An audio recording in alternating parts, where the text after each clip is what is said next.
Muy buenas noches a todas las personas que se están conectando. Bienvenidos a nuestro primer episodio del programa No hay Derecho, un programa donde vamos a estar trabajando la Carta de Derechos Humanos, vamos a estar reflexionando sobre ella, conversando. Vamos a estar haciendo este programa junto a Giovanni Abadía. Giovanni Abadía, Hola a todos, buenas noches. Bueno, mi nombre es Giovanni Badía, me conocen como en el activismo como Gio, soy defensor de derechos humanos, soy politólogo, relacionista internacional, viví 10 años en Rusia y me he dedicado como al estudio de los derechos humanos ya básicamente desde hace unos 8 años. He también como llevado el tema de la bandera de la paz, sobre la cual mencionaré posteriormente, que es la que se encuentra aquí a mis espaldas y el porqué el día de hoy.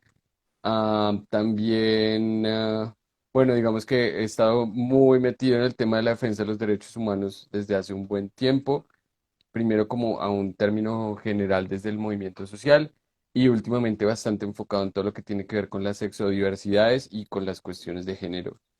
Eso sí como una breve introducción de lo que he realizado. Pues la idea de este curso es que podamos, más allá de una cuestión como teórica, académica, sea más una reflexión en torno a nuestros derechos, qué son, cómo los estamos entendiendo, cómo los vemos desde nuestra cotidianidad. Y bueno, pues lo que nos corresponde el día de hoy es como hacer esa introducción y bueno, es como mi presentación general. Te cedo la palabra nuevamente, Dani. no, muy contento de estar acá hoy contigo, para que la comunidad que nos está escuchando, tanto tu comunidad como la nuestra, que nos escucha desde los diferentes canales, ya sea en diferido o en sincrónico o a través de las otras plataformas en la cual se va a subir este programa y sus distintos episodios, que puede ser Spotify, YouTube, los canales de Facebook de nuestras cuentas. Para que ustedes que nos están escuchando, llevamos varias semanas planeando este programa, múltiples reuniones con Giovanni, charlando el foco, la manera, cómo lo vamos a abordar. Y quisiera compartirles un poco, digamos, ya hablamos un poco, ya hablamos del preámbulo, lo que va a ser este programa, pero que va a ser semanalmente, vamos a estar todos los jueves a las 7 de la noche hablando de derechos humanos, reflexionando sobre ellos, pero una de las invitaciones que quisiéramos dejarles a ustedes a lo largo de este programa es que este es un espacio de resistencia, es un espacio para reconocernos, es un espacio para, para reconocernos indignados, sujetos a los cuales les han quitado la dignidad y a la vez sentirnos indignados y en ese ejercicio de sentirnos indignados hacer unos movimientos para recuperar este valor de ser merecedores de cuidado, de respeto, de atención, de deber, de derecho, porque nos sabemos y nos reconocemos intrínsecamente y conscientemente valiosos de nuestra condición humana. Entonces, esa es la invitación que les queremos también dejar en el marco de este programa. Y pues bueno, ya Giovanni se acaba de presentar. Para quienes no me conocen, mi nombre es Daniel Andrés Mora. Eh, Trabajo con el equipo de Sextima. El foco de Sextima ha estado en investigar y analizar las violencias, por qué aparecen, por qué suceden. Y una de las cosas que queremos lograr en esta alianza con Giovanni es que ustedes puedan y que entre todos podamos conocer nuestros derechos humanos y de esa manera ser conscientes podamos indignarnos y posteriormente solicitar de forma adecuada pues vamos a tratar de que sea adecuada, si no hay que buscar otras maneras de que nuestros derechos sean escuchados, respetados y llevados a cabo. Giovanni, te cedo la palabra. Bueno, nada, muchísimas gracias. Muy emocionado que podamos tener como estas conversaciones, pero sean bastante profundas, insisto, más allá de ser una cuestión académica en la que aquí Dani y yo nos sentemos como a contar o hablar o explicar, es generar una reflexión profunda sobre lo que son los derechos humanos. El día de hoy nos compete el momento quizás más importante de todos porque es el momento en el que damos unas nociones sobre qué son los derechos humanos y de dónde vienen, de dónde proviene toda esta noción. histórica, cómo se han desarrollado.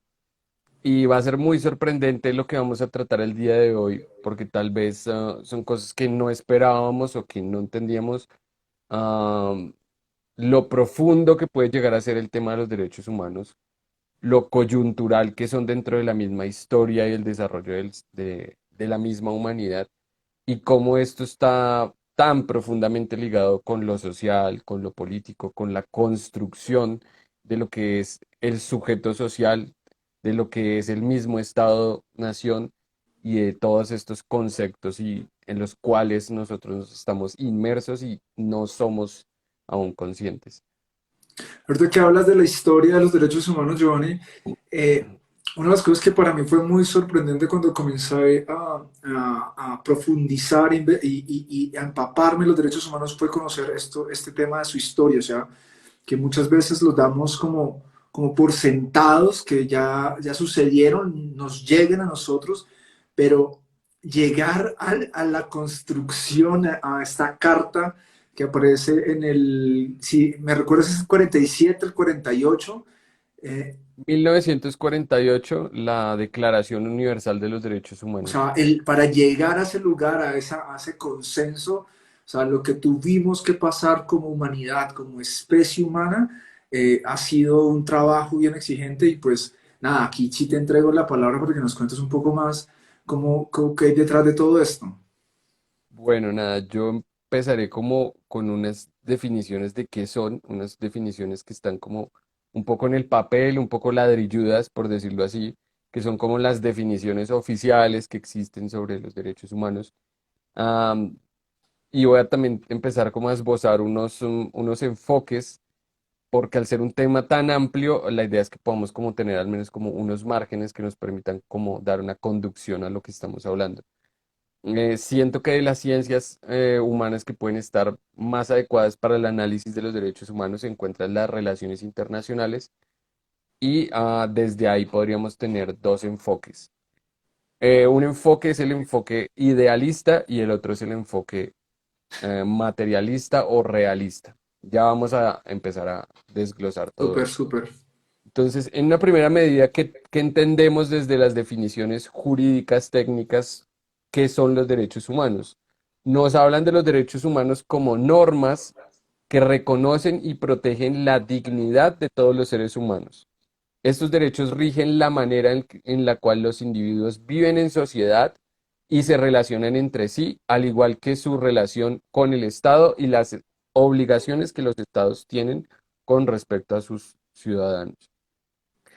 Aquí ya empiezan a aparecer unos elementos que siento que hay que ir tomando con pinza y unas palabras que creo que deberían ir como en mayúsculas y deberíamos ir teniendo presentes en todo lo que va a ser estas discusiones. Y es la palabra dignidad. Supremamente importante tener presente la palabra dignidad. Am, También esta relación en la que nos pone de la relación de los individuos entre ellos y la relación que tienen los estados con respecto a esos individuos. Si seguimos como en ese hilo conductor sobre las definiciones técnicas que tenemos, los derechos humanos son esas normas o esas leyes que los gobiernos ah, han determinado o que se han determinado para que esos gobiernos ah, hagan cosas o hagan o pongan líneas de acción para que se cumpla esa o se respete esa dignidad humana.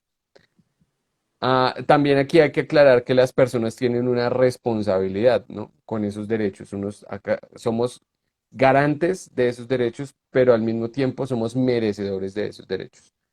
Insisto, aquí ya empiezan a surgir palabras que quiero que todos tengamos aquí como en mente. La palabra dignidad, la palabra merecimiento, que son claves para lo que vamos a seguir desarrollando.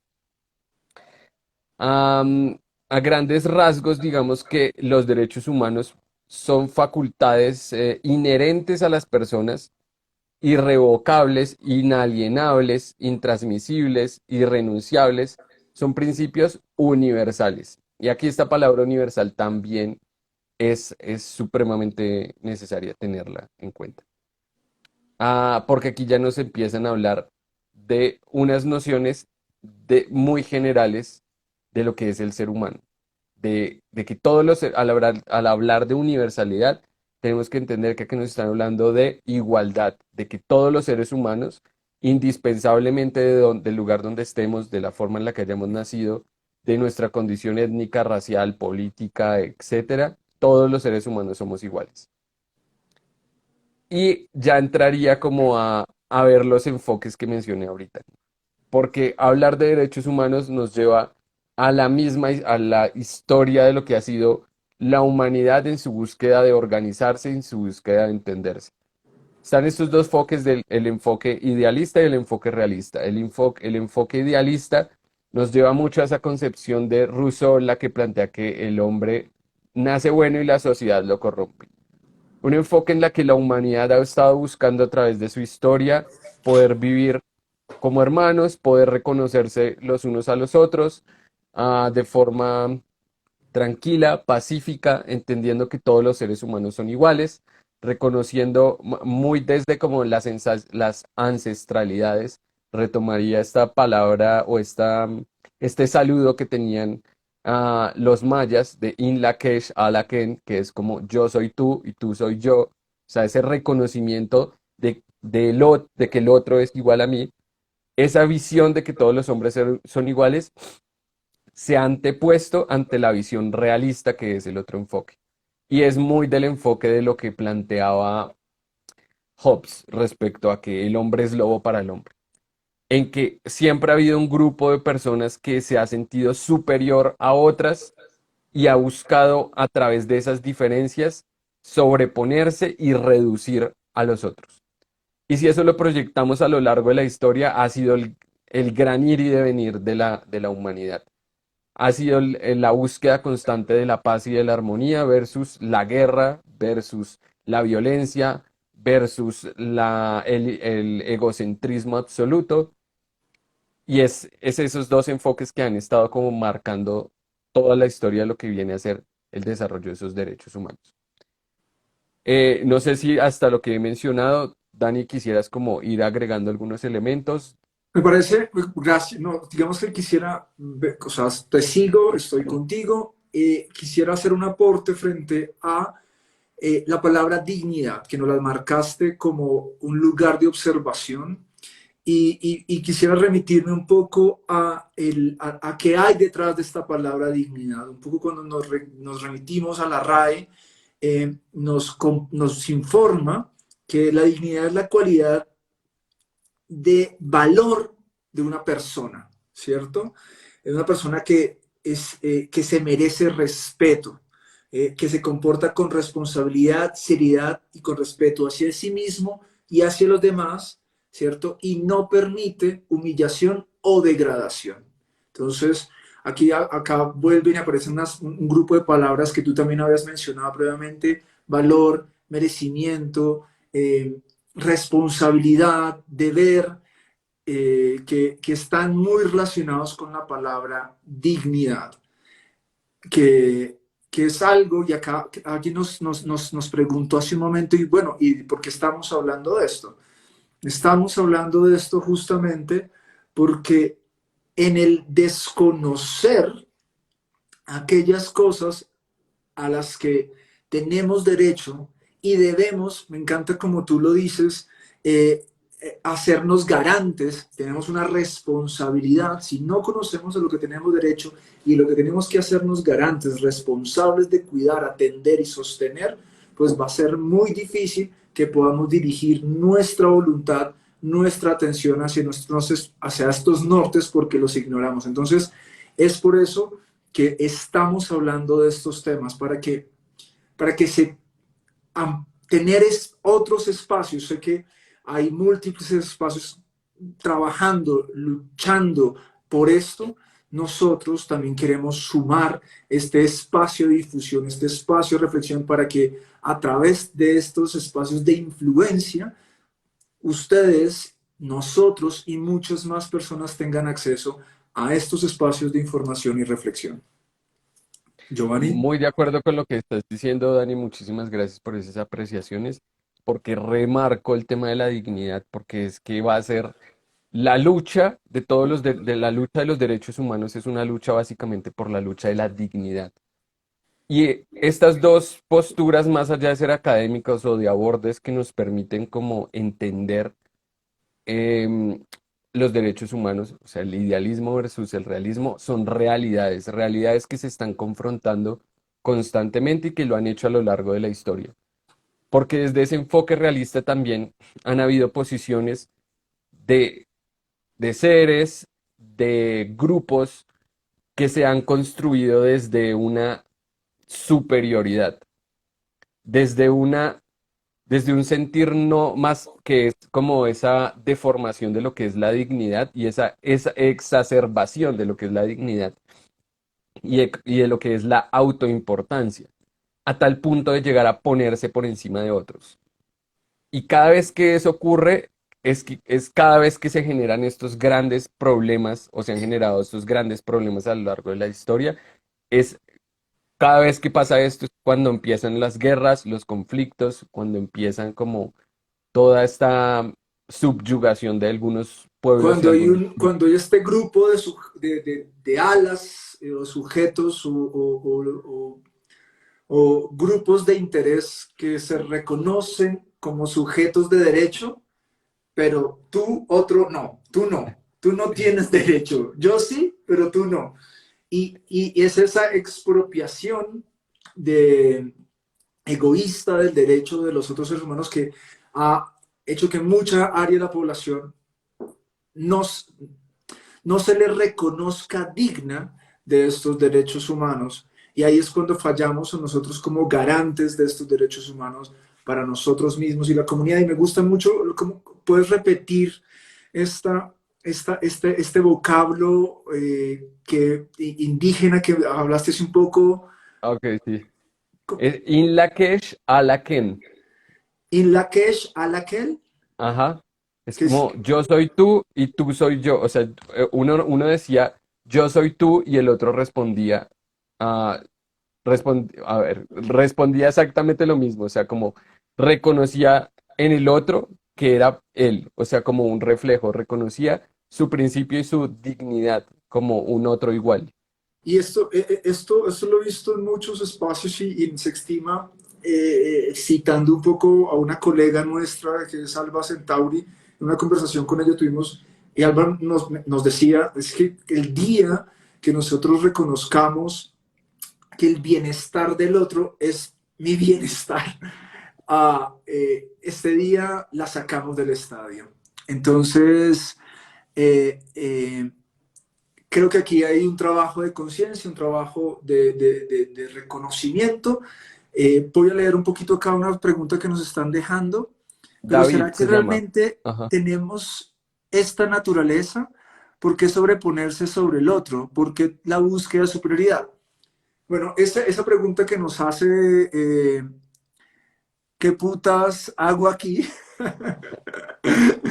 Eh, es una pregunta exigente, es una pregunta que, ¿por qué se trastorna la necesidad de ser superior sobre alguien?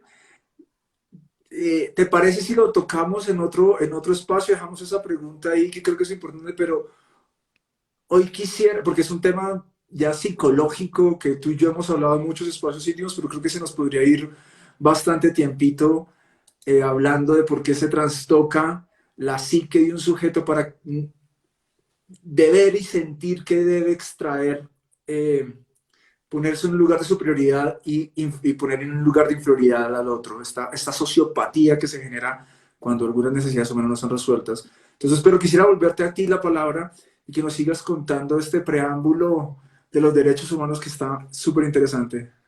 Me parece muy importante lo que acabas de mencionar, porque esa respuesta y ese elemento a lo largo de todas las discusiones que vayamos a tener va a ser clave para entender el por qué pasa esto, ¿no? Por qué un grupo de personas llega a sentirse superior a otro y por qué eso se ha reproducido a lo largo de la historia.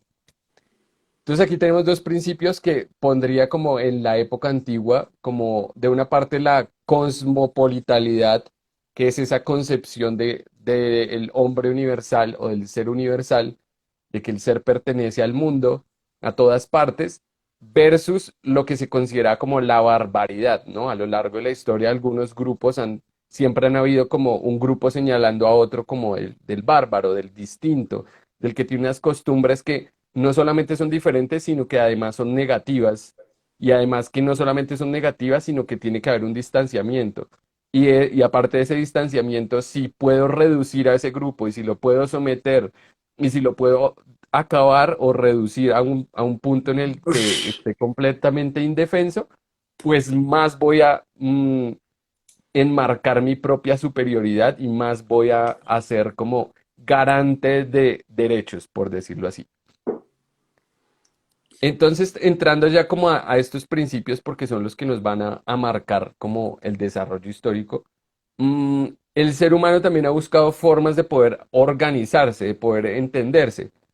Entonces lo vemos como en esas discusiones de la antigua Grecia, hago un paréntesis, y es que toda esta narrativa de los derechos humanos ah, tiene una visión eurocentrista porque ha nacido básicamente en Europa de una visión eurocentrista, sin que esto implique y sin entrar como en otros debates sobre los derechos humanos, de cómo se ha desarrollado en otros contextos y en otros lugares de la Tierra. Sin embargo, toda esta narrativa está atravesada completamente por lo que ha sido la historia de Europa. Entonces vienen como todas estas discusiones filosóficas en esa antigua Roma, en esa antigua Grecia, que dan origen al derecho. ¿Y por qué es tan importante el derecho y una figura que es la jus naturaleza, que, bueno, que ya viene a materializarse en el Renacimiento, pero que tiene unos principios como en esta época antigua? Porque empieza a comprender el ser humano la necesidad de las leyes, la necesidad de la organización. Y eso no viene del aire, eso está atravesado eh, de manera intangible por lo que son en sí mismos las primeras nociones de los derechos humanos. Porque para que yo pueda poner unas leyes, tengo que también tener un autorreconocimiento y un reconocimiento del otro. Y para poder hacer eso, ¿cómo es que estoy concibiendo al otro? Tiene que haber un reconocimiento del otro como un igual. Y ya esas pequeñas nociones las empezamos a ver en la antigua Grecia. Claro, supremamente sesgadas. Aquí de pronto entrarían las discusiones y agregamos como una postura, una visión de género, ¿no? Porque hablamos en un principio hasta 1948 dejan de ser derechos de hombres. Durante todo el resto de la historia han sido derechos de los hombres, no de las mujeres. Aquí estamos hablando únicamente de hombres. Y ya vamos a llegar a la Revolución Francesa para entender ese concepto como más desarrollado. Entonces, todo esto empieza a cocinarse y a andar y empieza a materializarse en leyes, no en derechos, sino en leyes que regulan el orden y la vida de los ciudadanos. Aquí nace la democracia, nacen estas formas de organización que vienen ya después como todos estos procesos de la caída del Imperio Romano y empieza como a avanzar esta historia eurocentrista que nos lleva al medioevo. El medioevo es supremamente importante porque acá empiezan a haber unas organizaciones y unas concentraciones de poder en las que estos principios de los que estamos hablando, de la igualdad y del reconocimiento en el otro, empiezan a materializarse más desde una postura de la realidad o del materialismo. ¿Qué implica esto? Que no hay una igualdad y no hay un reconocimiento en el otro, porque entramos en todo lo que es el feudalismo, básicamente es el vasallaje, es la supremacía de unos sobre otros. Y en todo lo que fue como este medioevo y todo este proceso del oscurantismo, llegamos a unos puntos de radicalidad de este realismo absolutas en las que vemos cosas como la Santa Inquisición, como una institución absoluta donde se concentra todo el poder, que es capaz de determinar quién vive y quién no de acuerdo a unas creencias generales. Hago un paréntesis y es como que quiero que nos demos cuenta como a través de toda la historia ese idealismo y ese realismo han estado como una danza mística que nos ha puesto en diferentes momentos de alucinación absoluta o de fantasía total. Entonces llegamos como a ese punto del medioevo donde llegamos a una radicalización y unos momentos absurdos, absolutos, en los que los hombres, ahí empiezo a tomar como estos elementos porque así han sido materializados así, empiezan a tomar un papel muy protagónico y empiezan a determinar quién es sujeto de derechos y quiénes no, quiénes sí tienen unos reconocimientos y quienes sí tienen una dignidad y quién no. Pasamos toda esta época profunda. Antes de ¿Quieres que hacer un paréntesis? continúes, Sí, sí, sí. tenemos una pregunta que nos dice, cuando hablas de la categoría hombre, y es a este tema histórico que estás compartiendo, nos dicen, nos preguntan, ¿hablas de un hombre cisgénero hablando en términos de privilegios o el conjunto heterogéneo de la categoría hombre? Bueno, aquí es una pregunta que obviamente viene desde una visión de género, desde una postura de género. Y aquí podría entrar a hablar de que hablaría del conjunto heterogéneo de la categoría hombre, porque en esos momentos históricos no había estas comprensiones que hay ahora, que son los poquitos los debates que he sostenido de pronto con estas nuevas teorías que surgen después, como son las teorías críticas, específicamente las teorías de género, porque siento que no podemos hacer un revisionismo histórico de los sucesos que han pasado con las nociones nuevas que tenemos. En ese Totalmente, momento, en ese totalmente. momento no había como una distinción que se está precisando en este momento. Que si nos vamos como hacia atrás, aquí obviamente sí hay un privilegio, pero ese privilegio no está relacionado con el tema digámoslo así, del hombre cisgénero, porque pues en ese momento todos los hombres se reconocían como de una Hombres. misma forma.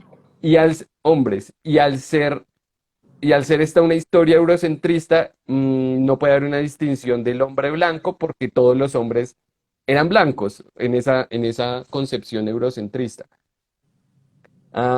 Continuando como con el relato que estaba pausando, esa pregunta que nos hacen me parece muy interesante si la empezamos ya a traer como a los contextos am, más como modernos y contemporáneos, porque ahí sí ya podemos entrar como a vislumbrar y a encontrar unos elementos que ahí sí nos permitirían ir hacia atrás a la historia, a entender que esta historia, fuera de eso, también hay que entenderla como una historia patriarcal que ha sido desarrollada netamente por la noción del hombre. Y eso se desarrolla más como ahora que entremos en la Revolución Francesa, cuando hay una declaración de los derechos del hombre. No se habla de la mujer, se habla únicamente constantemente del hombre. Y justamente en la Revolución Francesa hubo mujeres también reclamando por sus derechos, pero fueron como, tú no eres tan importante, tus derechos no son importantes, los derechos importantes son los del hombre. Sé que hubo figuras femeninas en ese movimiento de la Revolución Francesa, pero todavía no había el reconocimiento que pues va a pasar años posteriores y que han estado mucho más vigentes en esta postura y que, bueno, que en el 48 se logran grandes avances en eso. Pero por favor, continúa. Sí, retomo con la pregunta que nos están haciendo porque es muy pertinente y asumo hacia dónde va y les puedo decir, claro, esta narrativa de los derechos humanos ha sido narrada por hombres y ha sido narrada desde una perspectiva de un sistema patriarcal. Eso es indiscutible. Que eso nos va a llevar a unos nuevos debates que ya cuando entremos al preámbulo y vayamos avanzando, pues vamos a ir como dislucidando un poco esto más. Entonces llegamos como a todo lo tocamos fondo en el oscurantismo, nos perdimos en esa fantasía y en esos seres que se creyeron superiores y escogidos por Dios para determinar qué cuerpos y qué seres podían ser poseedores de alma y cuáles no, que esto ya empieza a entrelazar como todo lo que ya hace el mundo, porque acá ya hay una expansión del sistema mundo conectando con lo que con lo que era América, con lo que era África. Aquí ya empieza a ver como todo este tema de por qué hay un sometimiento a los indígenas, porque como llega el hombre blanco que tiene unas concepciones superiores a imponer y a poner unos cánones de lo que es y no es, pues llegan a la conclusión que los indígenas no tienen alma, son desposeídos de alma y por ese mismo por esa mismo no poseer alma, no son iguales, entonces son inferiores. y son merecedores de ser sometidos, que es lo mismo que pasa en África, lo mismo que pasa en Asia, como empieza todo este colonialismo y estas ideas como de que el hombre de que el hombre blanco europeo es superior y que es escogido básicamente por Dios para llevar a cabo como esta misión de expandir su visión del mundo.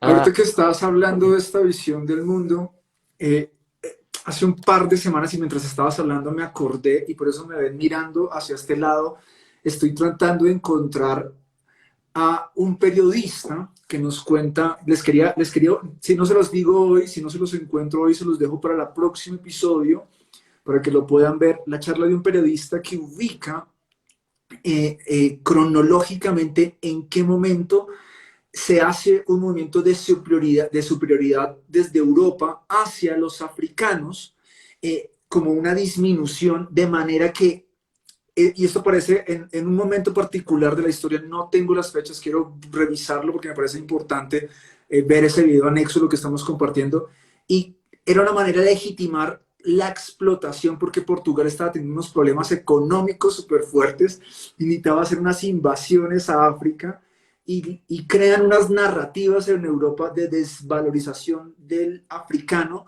de la totalidad de África para poder legitimar no, es que ellos son inferiores y por eso podemos entrar a extraer sus recursos por temas de comercio y temas de plata que se necesitaban en ese momento en Portugal. Pero por favor continúa, voy a mirar, seguir buscándolo y te voy escuchando. llegamos de aquí como a este renacimiento que si bien aquí hay que marcar unos momentos muy importantes y es toda esta avanzada siempre se ha dado desde las realidades y las comprensiones no tangibles y luego se materializa. Este entendimiento de los derechos humanos siempre ha pasado por un análisis de la filosofía, por un análisis de las realidades en las cuales el hombre se sienta a cuestionarse, a reflexionar sobre su actuar y eso es lo que le permite generar unas nuevas realidades. Esto ocurre en el Renacimiento. Y en el Renacimiento aparece la figura de la jus naturaleza, que es como la bobadita de entender que todos los seres humanos poseen dignidad, independientemente de cómo sean, poseen dignidad. Claro, aquí también sería muy necesario marcar que cuando hablamos de hombres también queda siempre ese desazón y sería muy bueno, muy interesante poderlo como investigar en su momento. ¿Cómo va quedando la mujer ahí, no? Porque si, bueno, en el Renacimiento hablamos de la dignidad humana. ¿Consideraban ellos también esa misma dignidad en la mujer y la consideraban de la misma forma? Digamos que esto fue quedando así en el aire ya hasta que vamos avanzando en la historia. Pasa un momento muy importante y es la Carta Magna, porque eso cambia las dinámicas del poder. Veíamos en la Edad Media que el poder estaba concentrado en una casta religiosa, fanática, que era absolutista. Vienen como todas estas transformaciones y ponen en jaque como esos sistemas y hacen que ese absolutismo empiece como a bajar y que ese poder empiece a no estar concentrado solamente en una parte. La Carta Magna es como el primer documento en el cual el conjunto que está más cercano al poder pone unos límites a ese poder absoluto. Entonces es como esa bajada del poder. Y esto es muy importante porque en esa bajada de poder empieza también a reconocerse la dignidad humana. Aquí toda esta historia va a estar siempre marcada por el tema de la dignidad. En la medida que haya un reconocimiento mayor de la dignidad, asimismo va a empezar como a ser más tangible el tema de los derechos humanos. Esta Carta Magna aparece como un movimiento en Inglaterra, ¿no? Eso es un Sí, sí, sí. movimiento de las primeras apariciones, de los primeros, digamos que son los momentos primigenios del Parlamento, que se está gestando y hace estos movimientos de quitarle poder al rey, ¿no? Así es. Y aquí ya empieza a dividirnos esta historia en dos partes. En esa historia inglesa que transcurre de una forma un poco más tranquila y lo que es la historia francesa. Y esto nos marca también, por eso digo que el nacimiento y el entendimiento de los derechos humanos es el nacimiento básicamente de las ciencias humanas, de las formaciones de lo que posteriormente va a ser el entendimiento de la ciencia política, de la sociología, de la jurisprudencia, bueno, de todos los ramos que están como estudiando lo que es el poder y lo que es la organización social. Aquí viene esa división entre, entre esta historia francesa y esta historia inglesa. Esta historia inglesa está atravesada también por una bajada no solamente del poder, sino también de las cuestiones religiosas y de las comprensiones de las mismas, con un rompimiento que viene después a impactarse desde de la reforma y la contrarreforma, que viene como de toda esta, de toda esta avanzada europea y que cala muy profundamente en Inglaterra, cuando un rey decide romper con la iglesia, básicamente porque no le permitían separarse de su esposa y él lo necesitaba hacer. Entonces hace un rompimiento con la iglesia, pero esto cambia las nociones profundamente del pensamiento y de la forma en la que se concebían los ingleses. Me voy a ir por un momento por este lado de la historia de los ingleses. Empieza unas guerras muy, muy profundas que marcan una desestabilidad supremamente profunda en Inglaterra y hay un grupo de personas puritanas que, muy inspiradas por lo que fue escrito por Tomás Moro sobre la utopía, que es la sociedad idealizada, perfecta, donde todo es magnífico, donde todo funciona perfectamente, deciden ir a buscar esa tierra e irla a construir. Y se van a la nueva tierra, busca muy desde esa noción como de religiosa y puritana, se van a buscar el paraíso y lo encuentran. ¿En dónde lo encuentran? En América. Son estos primeros colonos que llegan a fundar lo que hoy conocemos como los Estados Unidos. Entonces ellos llegan a estas tierras con una necesidad de cortar definitivamente con lo que era esa historia, dejarla atrás y empezar una nueva vida. Y posteriormente se desarrollan ya las 13 colonias y hay un entendimiento de que quieren ser independientes y que debe haber una ruptura con ese viejo mundo. Y aquí empiezan a nacer las constituciones. Y hay una constitución muy importante que es la Constitución de Virginia, que es la que empieza a dar unas nociones filosóficas sobre lo que es la libertad de expresión, la libertad de culto y las libertades individuales. Ok. Estos elementos son muy importantes en la narrativa de la construcción de los derechos humanos. Y O es sea, como, son cosas que van a terminar en la Carta del 48, de 1948. claro, son naciones, son nociones que permiten como al final toda una juntanza de entender qué son los derechos humanos y está muy ligada como al reconocimiento del ser humano en sí mismo. Pues digo que aquí en todo este relato de los derechos humanos se juntan todas las ciencias humanas porque es de donde venimos, ¿no? Es esa narrativa.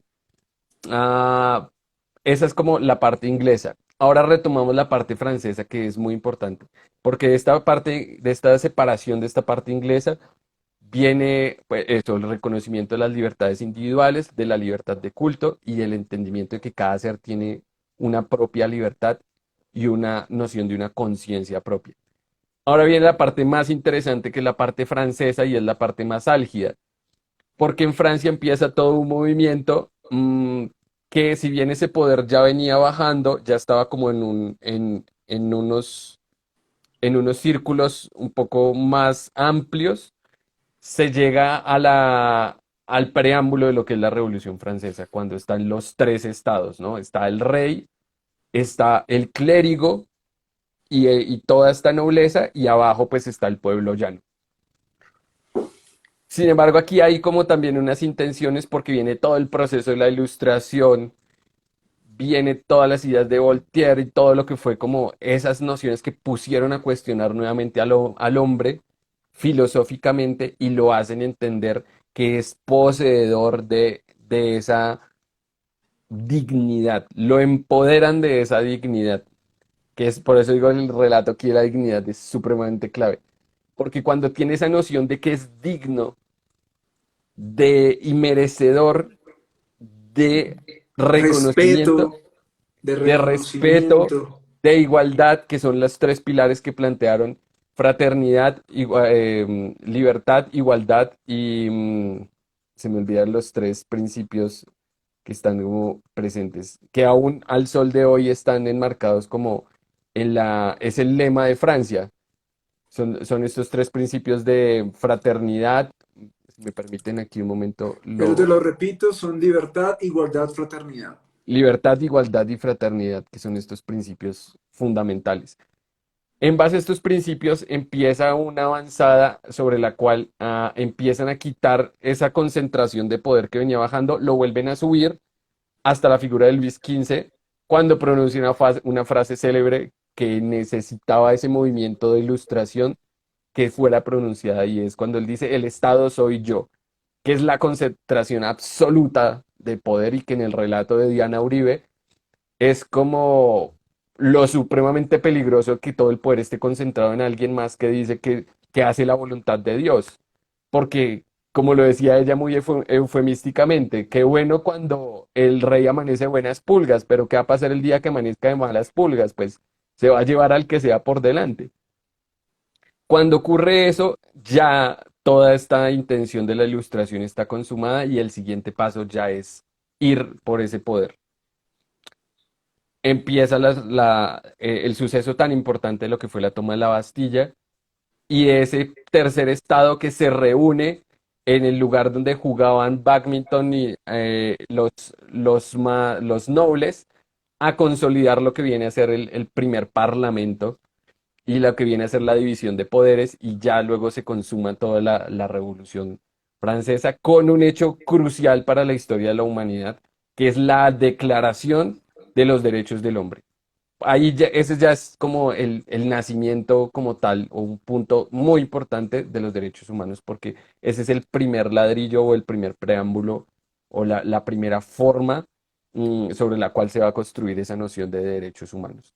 Entonces tenemos dos elementos hasta el momento, es estas nociones de las libertades individuales que vienen ya como de toda la parte como estadounidense y de ese legado británico e inglés, y estas nociones francesas de la libertad.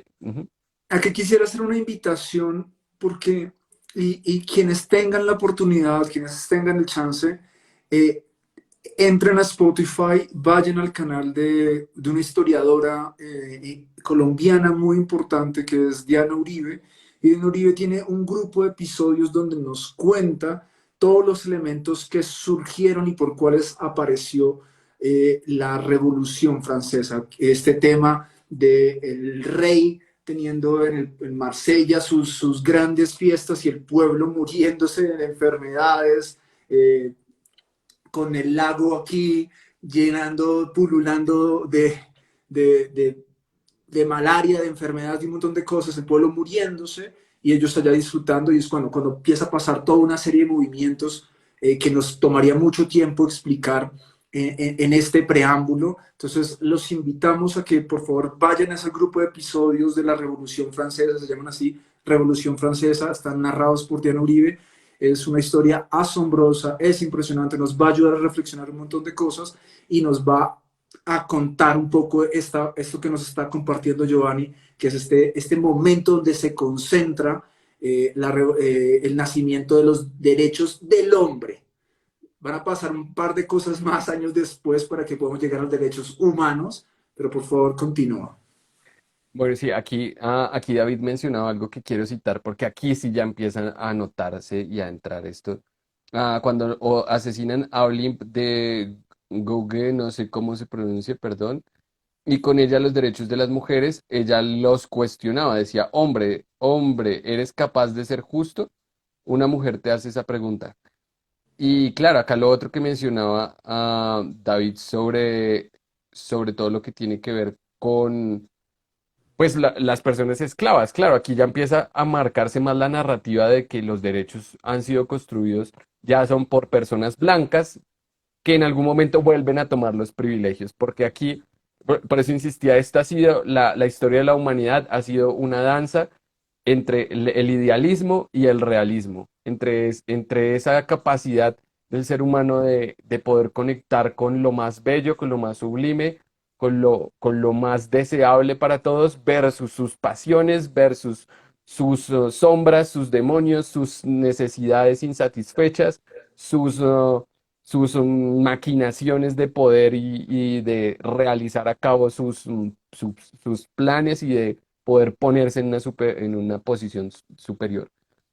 Aquí va a avanzar un poco el relato, porque es importante el nacimiento de los derechos humanos, porque esa es la base que va a construir el Estado-nación. Los derechos del hombre. Los derechos del hombre vienen a ser como la piedra sobre la cual se va a construir el Estado-nación y sobre el cual se van a construir las leyes y sobre el cual se va a construir como toda esta arquitectura que hoy por hoy aún sostenemos, que es toda la concepción del Estado-nación. Que eso después va a evolucionar en el Estado social de derecho, pero ya mucho más adelante. Entonces estos estados-naciones empiezan a purular por toda Europa y estas ideas empiezan a purular por todo el mundo, hacen que haya empieza como, inspiran a todos los procesos revolucionarios en Latinoamérica, independentistas, y empieza a purular como todo este tema de los estados, que también empieza a tener como unos avances y unos retrocesos en algunos lugares.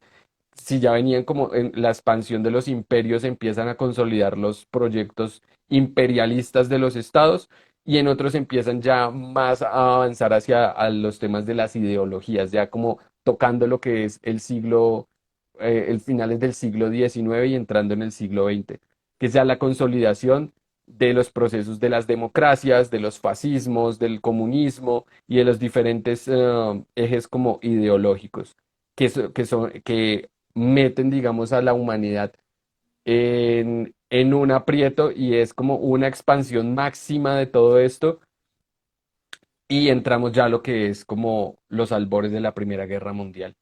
Entonces ya venía este avance de lo que son los derechos que se va materializando con el nacimiento también de la diplomacia, en una búsqueda también constante de no estar constantemente en guerras, sino que también debe haber otra forma de resolver las cosas y entonces empieza como esa avanzada también de la diplomacia, como una forma de resolver los conflictos sin entrar como en tantas guerras.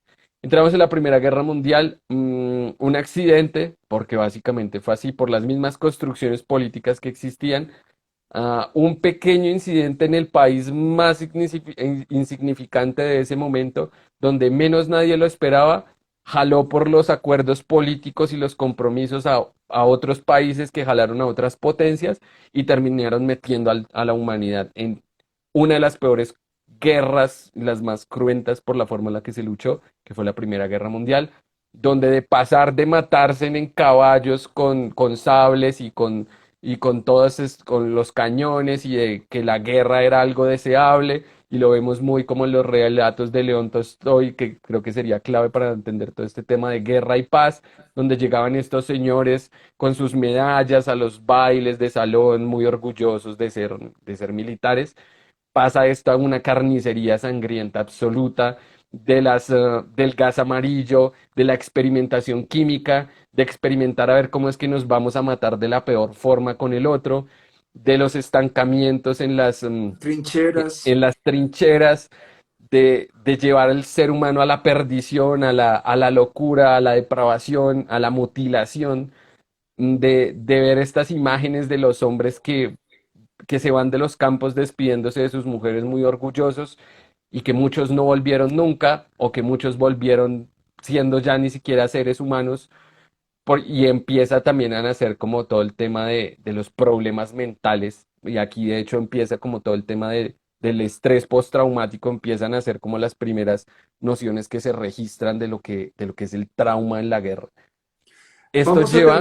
Vamos a Sí, tener que dejar en este punto, Giovanni, y vamos a ok, dejar aquí para después conectar con la Segunda Guerra Mundial y conectar ya con esta, pues nos dimos dos guerras grandísimas y bueno, esto va a llevar a conducirnos a la carta sobre la que vamos a estar trabajando en este programa. Pero, ¿por qué debemos dejar acá? Nos quedan 2 minutos y no quisiera que la ujú, historia que nos has venido compartiendo y contando quede cortada. Así que listo, dejémoslo ahí. nos vemos el próximo jueves para seguir en este preámbulo de nuestro programa No hay derecho, donde vamos a estar trabajando, conversando y reflexionando sobre derechos humanos, sobre la historia de ellos haciendo divulgación, influencia y reflexión para indignarnos, ¿cierto?